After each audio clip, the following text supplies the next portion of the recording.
Buenos días.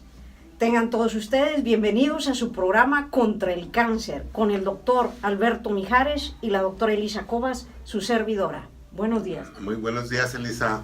Bueno, pues en este nuevo día, en este nuevo programa, queremos continuar el trabajo del anterior programa, que estábamos hablando de cáncer de mama, pero hemos visto que, o como sabemos, el cáncer es una epidemia que ha adquirido un carácter pues mundial, por eso se le llama epidemia contra el cáncer, y esta enfermedad provoca una alta tasa de mortalidad, y para nosotros es importante dar a conocer a todos ustedes las maneras que hay de tratar de prevenir y controlarlo, evitarlo y aliviar el dolor que produce en toda la población. Efectivamente, doctor, el cáncer es la principal causa de muerte a nivel mundial. En el 2015 se calcula que provocó más de 8.8 millones de defunciones. Y hay 5 tipos de cánceres responsables. Entre ellos está el cáncer pulmonar, el cáncer hepático, el cáncer de colon rectal, el cáncer gástrico y el de mama, que es el que el día de hoy estaremos trabajando. Exacto, estos son los peores asesinos que hay en esta enfermedad. Son los más frecuentes, los más comunes, los más relacionados con ciertos aspectos de nuestra conducta, de nuestro modo de vivir en este mundo, ¿verdad? Son enfermedades que arrasan a mucha gente. Me gustaría mencionar algunas estadísticas, nada más para que nos demos una idea de lo que estamos manejando. Cada 19 segundos, en algún lugar del mundo, una mujer es diagnosticada de cáncer de mama. Existen al menos 20 diferentes tipos de cánceres de mama invasivos, basados en el tamaño, la forma y el patrón de crecimiento de las células. Por otro lado, 1 de cada 8 mujeres desarrollará cáncer de mama en algún momento de su vida. Y 1 de cada 1000 hombres también tendrá esta situación. Aunque la tasa de mortalidad ha disminuido en más del 39% desde la época de los 80, aún seguimos teniendo un verdadero problema en los países de América Latina, en nuestros países emergentes. Bien, quisiera precisar algo. De esos 8.8 millones de personas que se mueren de cáncer en el mundo, al cáncer de mama le ven tocando por ahí de 570,000 muertes. Más o menos. O por ahí, si no es que ya subió un poquito más, porque estas estadísticas pues tienen por ahí de 1 año o 2 de retraso, ¿verdad? De lo que damos a conocer en el mundo. Entonces, es un padecimiento que es muy frecuente, así como lo hemos mencionado ahorita en esta estadística. Muy bien, doctor. En la sesión pasada hablábamos de los factores de riesgo. Estuvimos expresando factores de riesgo como obesidad, hormonas de reemplazo. Algo que no se nos debe de olvidar es el alcohol, el tabaco, la no actividad física, la no lactancia. Y quiero darles algunos números que usted ha cuantificado, creo, en el trayecto de su vida. Les expreso que el doctor Alberto Mijares es oncólogo y ha tenido en su trayecto de médico el tratamiento de más de 7,000 casos de cáncer por primera vez, cáncer de mama por primera vez. Entonces, como lo expresé en la sesión pasada, es todo un experto con una gran experiencia en el conocimiento de este tipo de cáncer. Y uno de los análisis que me mostraba y que quisiera presentarles aquí, pues es que el riesgo relativo que tenemos ante situaciones de los factores que acabo de expresar. Ejemplo, la edad. La edad, cuando uno tiene más de 65 años, hay aproximadamente 6 veces una mayor probabilidad o un mayor riesgo de contraer cáncer. Cuando uno tiene un familiar de primer grado con cáncer de mama, pues las estadísticas nos aumentan desde 2 a 3.6 veces más la probabilidad del riesgo de contraerlo. La menopausia, es decir, en las mujeres entre los 55 arriba o arriba de esa edad, tiene 1.5 tiempo de riesgo. El primer embarazo, cuando su primer embarazo de una mujer es arriba de los 30, ella también tiene 2 veces casi la probabilidad de un mayor riesgo que una persona que lo tuviera en una edad más temprana. Hay otros temas, en ellos la densidad alta se refiere a la densidad del tejido del seno cuando se mira una mamografía, en este caso es 5 veces con mayor riesgo. Bien, exacto, todos estos factores de riesgo que estás mencionando, o factores de peligro, que también le podemos decir, ¿verdad?, son las características que presenta una parte de la población a la que se le presenta la enfermedad.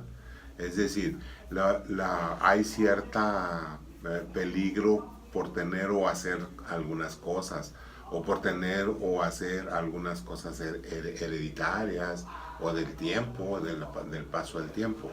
Por eso los oncólogos y en general muchos médicos saben que los factores de riesgo pueden ser lo que le llamamos, que se pueden modificar, y los que no se pueden modificar en el paso del tiempo. Esa es una observación que ahorita, diciendo lo que estás diciendo, los factores de riesgo, es aquellos factores de riesgo en los que participamos nosotros. Por ejemplo, el hecho de fumar es un factor de riesgo que nos está orillando a ciertos cánceres. O el hecho de abusar del alcohol nos está orillando a ciertos. Esos dos factores, por ejemplo, nosotros los podemos, digamos, modificar. Basta con dejar de beber, basta con dejar de fumar. Y el riesgo se reduce a casi igual al riesgo que tiene una persona que no fume o que no tome. ¿Sí? Entonces, ese es importante. Ahora, esos son los factores de riesgo en general. Ellos caben, por así decirlo, en los factores de riesgo casi para cualquier cáncer. ¿Sí? Ya hoy sabemos que muchos de los riesgos que implican desarrollar en el futuro un cáncer son, pues, la obesidad, el hecho de no hacer un ejercicio físico, de no estar sedentarios, pues, de alimentarnos con frutas y verduras. Son factores que van a disminuir la posibilidad de aparición de un riesgo. Entonces, de un riesgo de padecer un cáncer, independientemente de que puedan evitar o ayudarnos a no tener otras enfermedades como diabetes, como hipertensión. Es decir, la tendencia actual es que estemos delgados, no por una moda, por una situación de salud, y hagamos ejercicio. Bueno, realmente, doctor, lo que nos está diciendo usted es que como individuos, al menos aquí en nuestra región, pues tenemos que manejar mucho el concepto de disciplina. No tenemos un proceso de disciplina en alimentación, no tenemos un proceso de disciplina en hacer ejercicio, no tenemos un proceso de disciplina inclusive en el dormir. Nos acostumbramos algunos a desvelar demasiado, otros a ser demasiado tempraneros, etcétera, o dormir muy pocas horas, estar altamente estresados. Lo que usted me está mencionando son factores que, como bien lo dice, es cosas que nosotros podemos corregir y reducir ampliamente las posibilidades de contraer una enfermedad. Fíjense lo importante de esto, la razón, y como lo hemos explicado en muchas ocasiones, este programa tiene como enfoque tratar de ayudar a expresarle a nuestra audiencia el cómo podemos evitar ciertas cosas que ahorita son consideradas parte de una epidemia, si lo podemos decir así. Para que se den una idea, doctor, me gustaría saber cuáles son los costos que tiene una implicación de un tratamiento, por ejemplo, de un cáncer de mama. Bien, ahorita las personas, es una enfermedad sumamente costosa. Las personas no pueden pagar. O sea, ni la más rica pudiera pagarlo, porque es enorme el gasto que va generando esta enfermedad. Bueno, a lo menos yo no la puedo pagar. ¿Pero cuál sería el valor? Arribarme al seguro. Ok, ¿y a cuánto vale eso? Cosas así. Bueno, si nosotros tratamos un paciente con cáncer, deberemos de ver en qué etapa está, porque el gasto va incrementándose conforme el cáncer está más grande en la persona. Si lo consideramos en un tumor más pequeño, pues es menos dinero.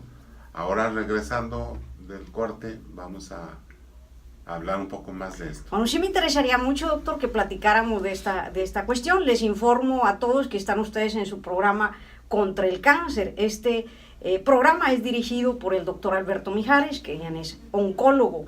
Pueden expresarnos sus preguntas, sus dudas, las estamos recibiendo en el teléfono 81 82 80 03 42 o vía su correo electrónico a alberto@oncologomijares.com.mx. Esperemos que mando unos saludos a Guadalajara, donde nos están escuchando. Ahorita mando los nombres de las personas. Me acaban de pasar ahí algunos de ellos que están presentes, de familiares, conocidos, y todos los que han estado en este tipo de situación. Son la señora María, Juanita, Lupita y compañía. Un saludo directamente desde Monterrey. En unos minutos más estaremos regresando.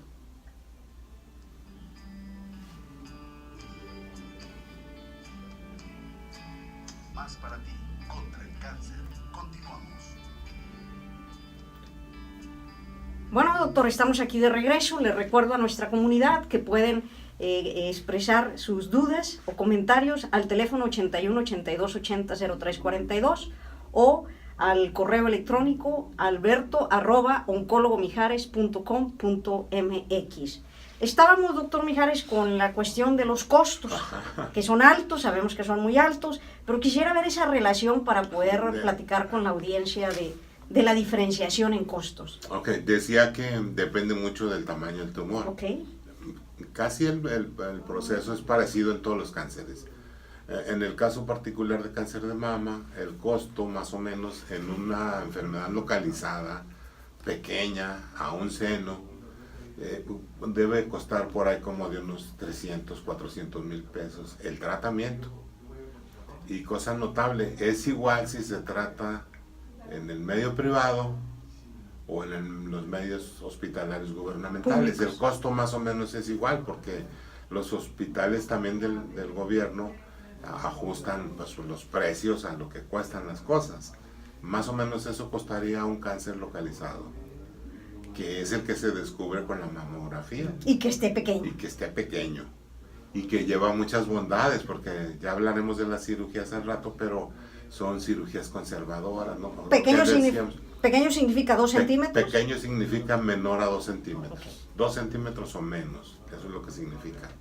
En cambio, ya tumores más avanzados, pues van incrementando el precio, porque entonces vamos utilizando más medicamentos, más instrumentos, más estudios, más cosas, más quimios, más radio, más cosas así, y entonces llegamos a un costo aproximado de que cuando un tumor puede ser extirpado, anda costando alrededor de 1.600.000 pesos el costo total del tratamiento, y ya implica que amputemos a la persona, que le quiten el seno, que le hagamos una serie de cosas que la van a dejar un poco deforme, ¿verdad?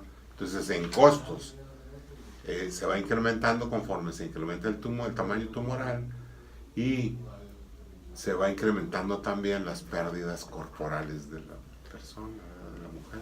Bueno, de ahí la necesidad realmente de hacer estas cosas con muchísima anticipación, es decir, hacerse los estudios, y en este caso, doctor, quisiera entrar al estudio de la mamografía, la detección oportuna que debemos de hacernos nosotras las mujeres para poder, primero que nada, pues tener conciencia del proceso, de lo que esto implica en la relación, por un lado, familiar, el no cuidarnos, el no vernos, el no atendernos a tiempo, genera una crisis en la familia. Pero por otro lado también, si lo vemos desde el punto de vista de costo, inclusive público, aunque diga uno, es que yo ya lo pagué con todos los años de haber trabajado en el Seguro Social, o en el ISSSTE, o haber cotizado con alguno de ellos, etcétera, dices, no es suficiente. Tenemos que hacer esto oportunamente para tratar de evitar también ese tipo de costos adicionales. Inclusive que tengan un seguro de gastos médicos mayores. ¿Hay un límite? Puede acabarse el seguro muy pronto, ¿verdad? Por el límite que según hayan contratado.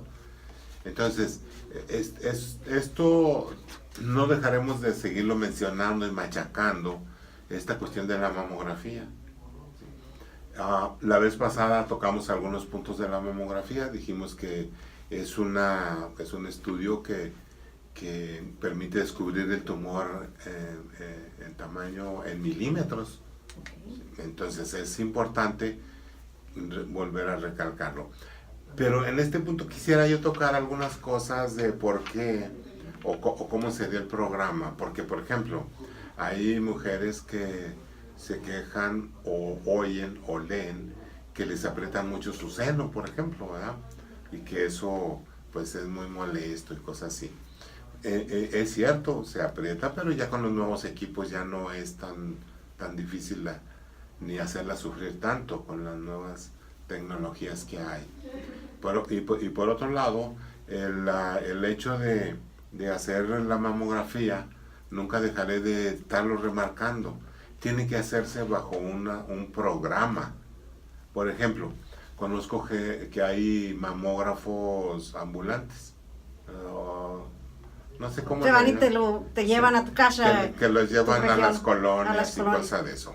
Es una actitud loable, de gran felicidad de gran felicitación para la autoridad. Pero el programa debe de hacerse cada año o 2 años y ir escogiendo a los pacientes. Es decir, me explico, igual que la mamografía. Doña Socorro se va a hacer la mamografía tal día, tal año. A ella la voy a buscar o le voy a pedir que venga tal día o tal año a hacerse su siguiente mamografía. Igual, las personas particulares, las gentes que se hacen una mamografía, deben adquirir esa disciplina. ¿Sí? Voy a hacerme la mamografía tal mes y luego ya se la llevo al médico y me dice que me la haga 1 o 2 años, me la voy a volver a hacer así. Porque eso de andar haciéndose una mamografía ahora y una mamografía a ver otra vez que se me ocurra, el programa se rompe, ya no es tan útil. No, y en realidad lo que se requiere es un historial, que tú puedas ir Así viendo es. cómo está tu cambio del cuerpo a través del tiempo, que puedas identificar si hay alguna variación entre una y otra cuestión. Así es que no es llevar a cabo un programa, es estarse haciendo las mamografías así nomás como ocurrencia. Hay que decir esto porque dentro de la experiencia que yo adquirí atendiendo a todas estas pacientes, apenas un 30% de todas las que vi que tenían con cáncer de mama, apenas por ahí del 27%, 30% se habían hecho alguna vez una mamografía previa, antes, en su historial. Muchas de ellas no se le hicieron 1 año antes ni 2, se las habían hecho 4 o 5 años atrás. Entonces es importante que las mujercitas que nos escuchan y los doctores que nos escuchen también hagan el programa de mamografía como debe ser. Es decir, si yo empiezo, porque tengo entendido, doctor, con lo que he platicado con usted, es que la detección o hacerse los estudios de mamografía es a los 35 años. De los 35 años para adelante. O sea, a partir de ahí yo tengo que contactarme o conectarme con algún médico y empezar a hacer mi historial. Yo preferiría que fuera con un oncólogo, obviamente, okay, ¿verdad? Pero si no se puede, pues con el médico que tenga a la mano, con el médico que pueda revisarla, verla. Pero que le lleve la historia. Pero que le lleve la historia. Vamos a suponer, se empieza la mamografía a los 35 años, la vemos, la observamos, la valoramos la mamografía, conocemos el interior de los senos de esa mujer. Entonces, de ahí para adelante, yo voy a decidir si se la hago cada año o cada 2 años, dependiendo del contenido o de lo que haya observado adentro de la mama. ¿Qué pasa si resulta sospechoso? Ya una vez en el estudio de la mamografía, si estudia sospechoso el tumor. Ajá. En estos casos, la mamografía la van a reportar como BRAF 4 o BRAF 5. Ok. Es lo primero que va a observar. Es lo primero que, si le dicen que tiene BRAF 4 o 5, ya hay que irse preparando para los siguientes pasos. Si le dicen que es BRAF 0, como lo platicamos la vez pasada, hay que prepararse para que le hagan un nuevo estudio, una nueva mamografía o un estudio alternativo a la mamografía, ¿verdad? Pero si le dicen BIRAD 4 o 5, o la señora ve allí en el papel que le entregan, en la interpretación que hace el señor radiólogo, el doctor radiólogo, pues va a decir 4 o 5. ¿Qué sigue de eso? Sigue hacer una biopsia.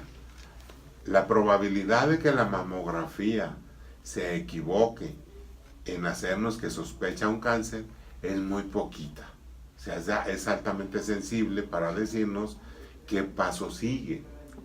Entonces es muy importante hacer el paso que sigue, no dejarse ni creer que se le va a quitar solo, ¿no? O creer que juntándose cosas o haciendo otras cosas se le va a quitar, no, vamos a hacer la biopsia. Hacer biopsia. Hacer una biopsia para conocer cuál de los tipos de tumores hay. Hace un momento dijiste que había como 20 tipos, ahora sabemos que hay esos y quizá más porque conocemos la biología molecular del tumor. O sea, ¿qué quiere decir? Que conocemos qué genes están anormales en un tumor determinado y los podemos agrupar o clasificar en varios tipos de tumores. En general, los tumores, cuando ya se tiene la biopsia, cuando ya se tiene el reporte de la biopsia, que se tarda pues de 4 a 8 días en el medio privado. En el medio gubernamental se tarda 3 a 4 semanas, más o menos. Bueno, en un minuto más estaremos platicando también de los tratamientos existentes, doctor, del cáncer de mama que hay para poder hacer esto de una manera más simple, sencilla, y de nuevo recordarle a nuestra audiencia que necesitamos el proceso de prevención, evitar al máximo posible llegar con algo que ya esté existente, sino que realmente deberíamos de empezar y ver en ese historial que debemos de crear con nuestro médico, pues de que no lleguemos al factor de tener algo inclusive de las dimensiones que usted expresa de 2 centímetros. Les recordamos que estamos en su programa Contra el Cáncer. Este programa es dirigido por el doctor Alberto Mijares y su servidora, la doctora Elisa Cobas. En este caso, les pido que se comuniquen con nosotros al teléfono 81 82 80 0342. Para cualquier duda, comentario, las estaremos llevando. De hecho, hoy presentaré algunas de las preguntas que me han llegado. Por otro lado, también pueden dirigirse a nosotros en el correo alberto@oncologomijares.com.mx. Bueno, estamos regresando a su programa Contra el Cáncer con el doctor Alberto Mijares y la doctora Elisa Cobas, su servidora. Aclaro, doctor, yo tengo doctorado en ingeniería, no soy médico, el doctor es el oncólogo con una experiencia de más de 7,000 casos de cáncer de mama y que estaremos trabajando el día de hoy en esta temática. Doctor, me llegó una de las preguntas hablando de la cuestión de hacerse un estudio y empezamos a comentar de cuando hay un tumor, qué es lo que el diagnóstico o la biopsia que se tiene que uno hacer.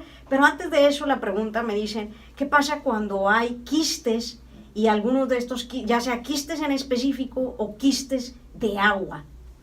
Ah, bien. Eso de los quistes es una enfermedad muy común de las mujeres por ahí de 40 años y poquito más allá. Y se junta con otra enfermedad también benigna que se llama fibroadenomas, que los tocamos la vez pasada, no sé si recuerdes. Y los fibroadenomas son en mujeres más jóvenes. De hecho, las jovencitas, 18 años, 20, 30 años, es común que tengan fibroadenomas y a otras edades quistes. Eso son enfermedades muy benignas. Esas nunca se convierten en cáncer, hay que aclararlo, nunca da un cáncer. El problema es que también es un nódulo que la mujer se puede palpar y que en el momento de palpárselo pues crea una confusión para el médico y para ella también de que se trate. Entonces eso se aclara ya sea con la mamografía o con un eco mamario y distingue entre un sólido y un quiste. El quiste está lleno de agua, es como decir una vejiga, un globito lleno de agua, un nódulo, pues, pero no está sólido. ¿Y se elimina? ¿Se desaparece? Está lleno de agua. Casi todas estas enfermedades, fibroadenomas o quistes, desaparecen cuando desaparecen las menstruaciones en la mujer. O sea, ya se hace menopáusica y casi todos ellos desaparecen. Pueden quedar algunos, unos se calcifican y los puede uno descubrir en las mamografías ya en edades más grandes. Y entonces uno dice, mira, este es un fibroadenoma calcificado. Pero en realidad no hay ningún problema con eso. No hay que preocuparse, no son malignos, son cosas benignas. Okay. Por otro lado, doctor, también antes de entrar al tema de los tratamientos o de las cuestiones de biopsias y diagnósticos, me gustaría que nos explicara en cuanto al problema de cuando uno se palpa, ¿cuál es la época, el tiempo en el que lo debe de hacer uno? Bien, normalmente pedimos que las mamás enseñen a explorarse, autoexplorarse a sus hijas pues a partir de los 18 años, en la edad en que consideramos que la mama ya tuvo un desarrollo completo. Me refiero en su morfología, porque en su función la mama se va a desarrollar cuando tenga el primer embarazo, la mujer, o sea, cuando la prepare ya para la producción de leche, ¿sí? De la lactancia. Entonces, desde los 18 años de edad deberían las mujercitas empezar a aprender a autoexplorarse. Esta época de la exploración o los cambios que se noten en las mujeres en sus senos, va en relación a su ciclo menstrual. Ok, es que aquí viene otra pregunta que tengo, doctor. Okay. Me hacían esa observación, que en qué momento en el proceso menstrual, a cuántos días o en qué tiempo debe de explorarse la persona, porque han llegado pacientes que tienen o se tocan bolitas y después desaparecen y luego se las vuelven a tocar y así. Bien. En términos generales, digamos que el ciclo menstrual o el ciclo de la mujer tiene 28 días. Claro que hay unos de 26, otros de 32, así, pero para motivos de explicación, y como la mayoría son de 28 días, o piensa uno que son de 28 días, como los ciclos lunares, vamos a decir. Okay. Tienen el día 1, el día 2, el día 3. El día 1 es el día que empieza la menstruación, el día número 1 del ciclo. Y hasta que pasan 28 días, o los días que pasen, hasta que venga el otro ciclo menstrual, el otro periodo, es otra vez el día 1. Entonces yo puedo más o menos decir, anda en el día 5 del ciclo, Bien, una vez entendido esto, el día 1 del ciclo, pues, es el primer día de la menstruación. Hay que contar de ese día 7 días, y entre el 7º y el 10º día del ciclo, ahí es el momento más preciso para poder tocar. 7º y 10º. Entre el 7º y 10º día del ciclo. Entonces allí es el mejor día, digamos, para hacerse la autoexploración. Ese es el mejor día. Todos los demás días, incluso acercándose a la menstruación, todas las mujeres han notado que con cierta tensión, antes de que le baje su periodo, cierta tensión mamaria, y ahí pueden aparecer muchas nodulaciones, dolor, y cosas que la pueden confundir. Y en forma sorprendente empieza su periodo y desaparecen todas estas molestias. Entonces, repetimos, del 7º al 10º día del ciclo es el mejor día para autoexplorarse. Bueno, no sé si exista alguna otra opción antes de entrar de tumoración benigna, doctor, que se presente, que pudiéramos expresarle a nuestra audiencia. ¿Cómo? Adicionales a los casos que hemos visto, los quistes de agua, en este caso las bolitas que aparecen en el proceso de menstruación. No sé si exista algún otro caso adicional. Otras enfermedades. Otras que se confundan con la cuestión del cáncer de mama. Sí, hay una entidad que se puede confundir con el cáncer de mama. Se le llama, en el lado de oncología, se le llama cáncer de mama inflamatorio. Así se llama. ¿Y en qué consiste? Este tumor consiste en un aumento súbito del volumen de la glándula, enrojecimiento importante de ella y mucho dolor. ¿Sí? y aparición de piel de naranja. Eso en forma más o menos súbita. Eso se puede confundir con una otra entidad que se llama mastitis aguda, es decir, una inflamación de la glándula mamaria en la mujer. Aunque es muy fácil de distinguirla, sería de preferencia o pues sería de importancia acudir con algún médico experimentado en estas cosas, por esta razón, porque se puede estar escondiendo un cáncer en lo que el doctor está diciendo que es una mastitis. En términos así generales, las mastitis, así como las describo, enrojecimiento, dolor, calentura, piel de naranja, un gran dolor en la glándula mamaria, se presenta cuando una mujer está lactando y entonces le viene una infección en el seno. O sea, está lactando y se infecta su glándula mamaria, entonces se inflama y se puede hacer un absceso. Entonces eso es importante porque para nosotros decir, está lactando, pues que sí. Entonces si no está lactando, ¿por qué se le tiene que poner inflamado? Entonces sí hay un problema ahí. Entonces sí hay ahí un cáncer. Sin embargo, la definición de cáncer y embarazo abarca también un periodo de la lactancia. Okay. O sea, no nomás porque está embarazada y le salga un cáncer en el seno, ya no, también puede haber un cáncer que le llamamos cáncer y embarazo durante el periodo de la lactancia. Es decir, está lactando y no ser una mastitis inflamatoria, sino ser un cáncer inflamatorio. Bueno, en pocas palabras lo que me está diciendo es chécate con un oncólogo en cualquiera de los dos casos. Es importante eso, para no retrasar, confundir. Porque esta entidad, el cáncer inflamatorio, es un cáncer en la etapa 3, ¿ya? Y es un cáncer altamente peligroso porque su mismo poder de inflamación hace que se disemine muy pronto y es necesario empezar un tratamiento, digamos, con urgencia, en este caso. No hay urgencias en oncología, pero en este caso es importante estarlo distinguiendo porque se viene un cáncer real. Bueno, aquí quisiera aclarar algo. Cuando dice usted no hay urgencias en oncología, es decir, que una cuestión va a tomar tiempo, pero sí es urgente que la cuestión se encuentre lo antes posible. Digamos que las urgencias en oncología no son como las urgencias que piensa la gente. ¿Sí? Que como cuando ¿Cómo cuáles son entonces? Las urgencias de tratamiento son o deben de hacerse una vez que tenemos estudiado e identificado el tumor. Hasta ahí. Esa es la urgencia. La urgencia es identificar rápido lo que le está pasando al paciente para distinguir si tiene un cáncer o no. Y si tiene un cáncer, cuál tipo de cáncer es. Eso es lo urgente para nosotros, para empezar un tratamiento específico contra ese tipo de cáncer. Ahorita vimos que había esos tipos de cánceres por la vía molecular, hasta 20, dijiste ahorita. Pero hay básicamente 3 o 4 tipos de cánceres que están bien identificados y es como los tratamos.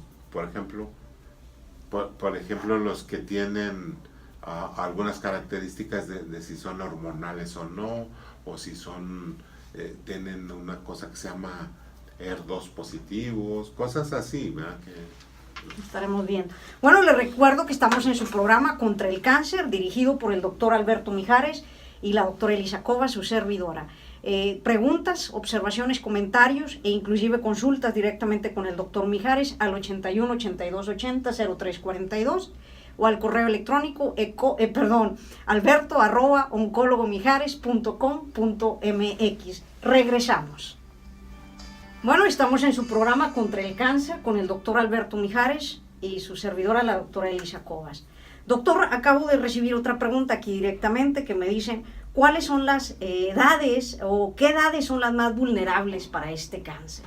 Bien, la edad a la que reconocemos que nosotros podemos decir el promedio de edad en la que se presentan el diagnóstico es a los 65 años, pero ahorita lo leímos en los factores de riesgo. Pero hay una cosa curiosa, en las mujeres mexicanas, en nuestras mujeres, la edad de presentación o la edad de diagnóstico es 51 años. O sea, 10 años menos, Por 14 ahí, años menos. Por ahí así. En general todos los oncólogos decimos que son 10 años menos entre las mujeres de Norteamérica o incluso entre las mujeres europeas. La edad acá con nosotros es antes, es a los 51 años. Por eso muchos de estos factores de riesgos que mencionamos, a veces hay que aclararlo que los que son no modificables son factores de riesgo que se estudiaron en países del primer mundo. Del primer mundo. Entonces faltan estudios de tratar de explicar por qué nuestras mujeres a los 51 años en promedio les viene el cáncer. ¿Podría expresar algunos de los factores no modificables? De estos factores no modificables, pues está la edad. Vamos a decir, pues yo no la puedo regresar, ¿verdad? Para empezar. Así es. Está la edad, lo que le llamamos la presentación de la regla antes de los 12 años, pues no las podemos modificar. A eso se le llama menarca. La menarca es a la aparición de la regla. Entonces, en algunos pobladores de esos que hicieron estos estudios dijeron, mira, hay muchas mujeres que tienen la regla a los 8 años, 9 años, 10 años, y esas tienen más peligro de padecer un cáncer, esas muchachas. Entonces, pero es un factor no modificable. Yo no le puedo hacer a alguien que empiece a arreglar a los 15, a los 20, para que no tenga el peligro, ¿verdad? Entonces eso, o la menopausia también. Nosotros, en las mujeres mexicanas, la menopausia se presenta a los 48 años, en promedio. Algunos 47, otros dicen 48. Y en estos factores de riesgo no modificables, nos los ponen a los 55 años o más. Realmente ha sido raro que yo vea a alguna mujer de 55 que todavía ande menstruando. Puede haber, pero no me ha tocado ver ninguna. Entonces, ese factor de riesgo para las mexicanas, pues no cuenta. Okay. En ese sentido. Y hay así algunos otros que yo no puedo modificar el tamaño de los senos, el aspecto mamográfico. Hay cosas que no se pueden manifestar porque son inherentes a la persona. Pero entonces, contestando esta pregunta, la edad más vulnerable para nosotras sería arriba a los 50, 51 años. Entre los 50 y 52 años, 52 años de edad. Esa es la época en donde más se diagnostica cáncer de mama en nuestro país. Por eso, si hablamos de un tumor que tiene entre 2 y 8 años creciendo allí, pues vamos a hacerle para atrás y más o menos sacamos la edad, ¿sí? Las recomendaciones de 40 años es para las mujeres americanas, es la recomendación que ellos sacaron, ¿sí? Y nosotros los 35. Yo debo de deducir que las mujeres de acá tienen otros factores. Por ejemplo, yo tengo pacientes que tuvieron 18 hijos y tienen cáncer de mama. Doctor, ya está hablando de palabras mayores. Entonces hay como cosas que no van checando. Para mí siempre el único factor de riesgo que existe es que son mujeres. Pues ese es lo más relevante. Eso es lo más relevante. Ser mujer y tener los senos, pues yo pienso que todas deberían de participar en un programa de detección. Ok. Doctor, ahorita platicábamos del procedimiento, de que hay un proceso de un diagnóstico de identificación de un cáncer. Una vez que este es diagnosticado, pasamos a un proceso de tratamientos. Los tratamientos en algunas de las otras sesiones los hemos platicado. Me gustaría nada más que le recordara aquí a la audiencia que debe de ser muy similar a los otros tipos de cáncer. Sí, bueno, ya dijimos que se hace la biopsia, se espera el reporte por ahí de 8 días o 3 o 4 semanas y vemos qué tipo de cáncer es el que tiene la persona, ¿sí? Cuál de ellos es el que le está molestando. Una vez hecho eso, pues le hablamos o le decimos al cirujano oncólogo que opere a esta persona y que se decida lo que se ha de decidir, decidirá con un protocolo bien llevado y con un equipo de médicos. Pero habría que aclarar, con el cirujano vamos siempre y cuando el tumor sea muy pequeño. De otra manera, seguimos con otro tipo de procedimientos. Bien, ¿o no? Eso es importante, sí, entiendo lo que me quieres decir. Los tumores se pueden descubrir pequeños o grandes. Así Decimos es. que los pequeños habitualmente se descubren por mamografía o en una mujer bien entrenada para explorarse. también hay que decirlo, ¿verdad? Y los tumores grandotes, enormes, ¿no? Entonces, los pequeños los cura el cirujano. Él los va a curar porque los va a retirar, es directo a cirugía. Y ya decidirán si va a ser una cirugía conservadora o una mastectomía o el procedimiento que sea. Pero sí se va a curar, y siempre y cuando esté pequeño. Cuando está grande, es muy probable que la cirugía no lo pueda retirar, porque entonces al quererlo retirar por lo mismo grande, es muy probable que deje células cancerosas allí en el sitio de la cirugía. Entonces aquí deberíamos de prestar muchísima atención cuando uno está con el médico, escuchar si realmente el tumor que se ha obtenido es grande, que se observa es grande, no pasar directamente, como decimos, a través de cuchillo. Hay que ver un tratamiento, hay que ver un oncólogo. Hay que ver un protocolo que debe de seguir esa paciente. Sí, pero el médico especialista en eso es el oncólogo. Así es. O es el oncólogo cirujano. Pues es un equipo, pero a mí me gustaría Ajá. que siempre se decidiera primero por un oncólogo médico. ¿Por qué? Porque pudiera ser que el caso no fuera todavía quirúrgico, Okay. sino que necesite alguna forma de tratamiento, que es lo que nosotros hacemos, alguna forma de tratamiento para reducir de tamaño el tumor y entonces ahora sí poder hacer una cirugía más confiable, ¿verdad? No, pero no hay que olvidar que la cirugía es la que va a curar, quita el tumor. Eso no nos salva, de que o sea, hay que hacerlo. El asunto es sobre todo en nuestro país, con nuestras mujeres que llegan con unos tumores que no te los imaginas, ¿verdad? No imaginas cómo es posible que ande aguantando tamaña bola ahí la señora. Entonces, creo que es mejor que la vea un oncólogo médico y entonces él genera el protocolo. Genera el protocolo que la va a seguir esa mujer. Con todo respeto para los cirujanos, ¿verdad? Cirujanos generales o cirujanos oncólogos o lo que sea.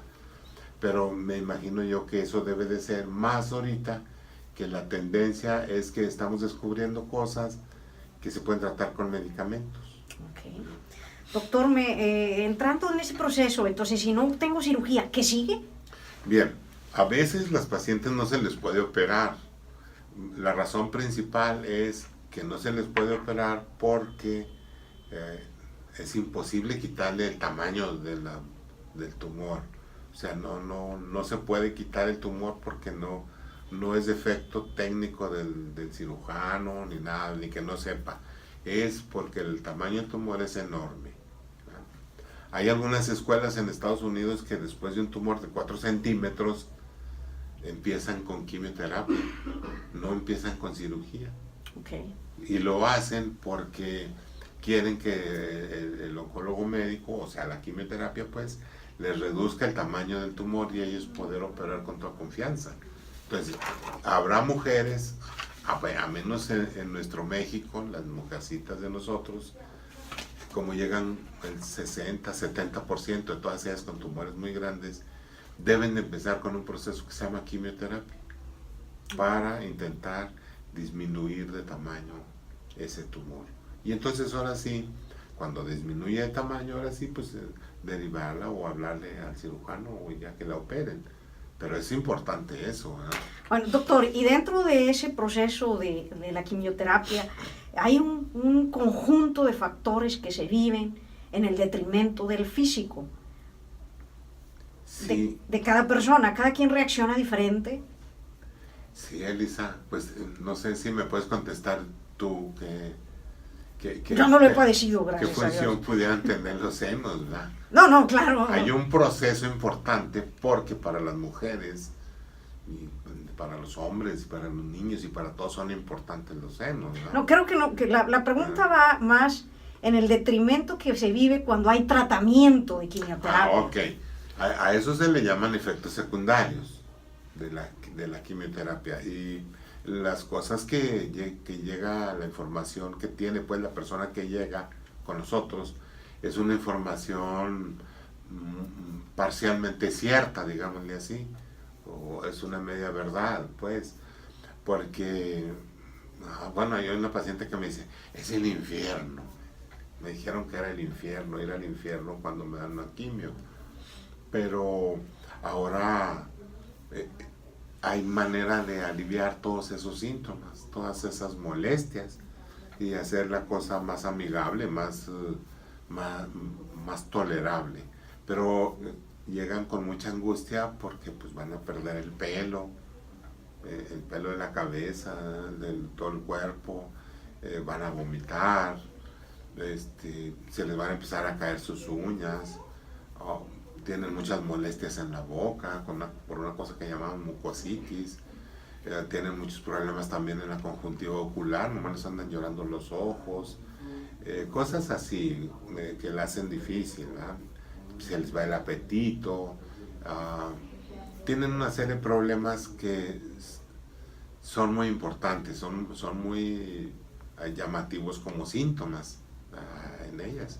Pero hay formas de evitarlos todos estos. Evitarlos y tener una mejor calidad en el proceso. Así es, sí.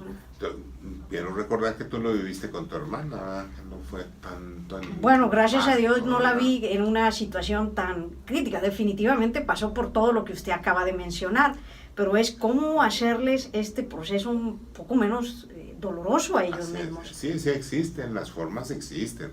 La primera es educar a la persona y enseñarle y explicarle lo que le va a ocurrir. Y de ahí correlacionarlo también mucho con la familia. Quiero mencionar que eso no es nada para lo que les ocurre en la sangre, que le lleva la baja de defensas en forma importante, ¿verdad? Bueno, estamos en el proceso casi de término del programa.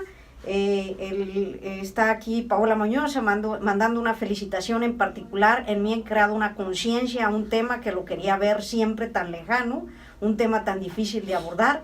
Gracias por su labor, muchas felicidades. Les recordamos que este es su programa Contra el Cáncer, dirigido por el doctor Alberto Mijares y la doctora Elisa Cova, su servidora. Estaremos recibiendo preguntas en el transcurso de la semana y viéndolos en la próxima sesión. Buen día. Hasta luego, doctor Mijares. Hasta luego.